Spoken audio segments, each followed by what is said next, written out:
Reflection, very important chapter, 5 number का कम से कम एक क्वेश्चन तो आएगा ही आएगा, एक एमसीक्यू भी आ सकता है। हाँ हाँ सही सुन रहे हैं, ये चैप्टर आपको प्लॉट करने वाला बेस्ड आ सकता है। क्या चीज? प्लॉट करने का बेस्ड आ सकता है। कोऑर्डिनेट एक्सेस में आपको पॉइंट्स देकर के प्लॉट करना होगा, ठीक है। तो इसमें कोई फॉर्मुला नहीं है, बट एक बेसिक रूल बता दें। अगर आपको रिफ्लेक्शन थ्रू एक्स एक्सिस कह देता है तो क्या होगा?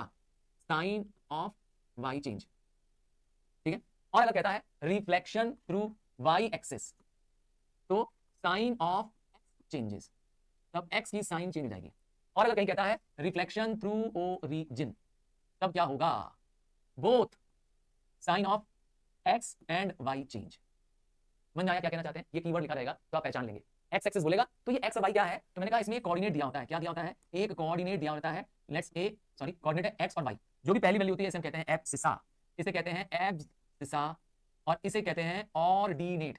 क्या बोलते हैं? ऑर्डिनेट। एब्सिसा और ऑर्डिनेट दोनों मिला दो बन जाता है कोऑर्डिनेट। मतलब जो भी पहली वैल्यू दी होती है जिसको हम एक्स कह रहे हैं वो एब्सिसा है, जो बाद वाली वैल्यू है ऑर्डिनेट है, दोनों मिल जाएंगे बन जाएंगे कोऑर्डिनेट। क्लियर है? समझ में आ रहा है? इसी की वैल्यू को हम चेंज करने की बात कर रहे हैं। तो अगर क्या हो, आपके पास कोऑर्डिनेट ए दिया है 3:4 और कह रहा है इसका रिफ्लेक्शन इन एक्स एक्सिस, तो हम लिखेंगे ए डैश इज इक्वल टू 3, -4। कब लिखेंगे? जब रिफ्लेक्शन इन एक्स एक्सिस कहेगा। और इसी का कह देगा ए कोऑर्डिनेट है, ये कह रहा है रिफ्लेक्शन इन वाई एक्सिस, तो वाई एक्सिस कह रहा है तो इसका ए डबल डैश हो जाएगा -3, 4। और अगर कह दिया इसका रिफ्लेक्शन थ्रू ओरिजिन तो दोनों एक्स की और वाई की दोनों की साइन चेंज कर देंगे, -3 -4 बन जाएगा। क्लियर है? समझ में आ रहा है?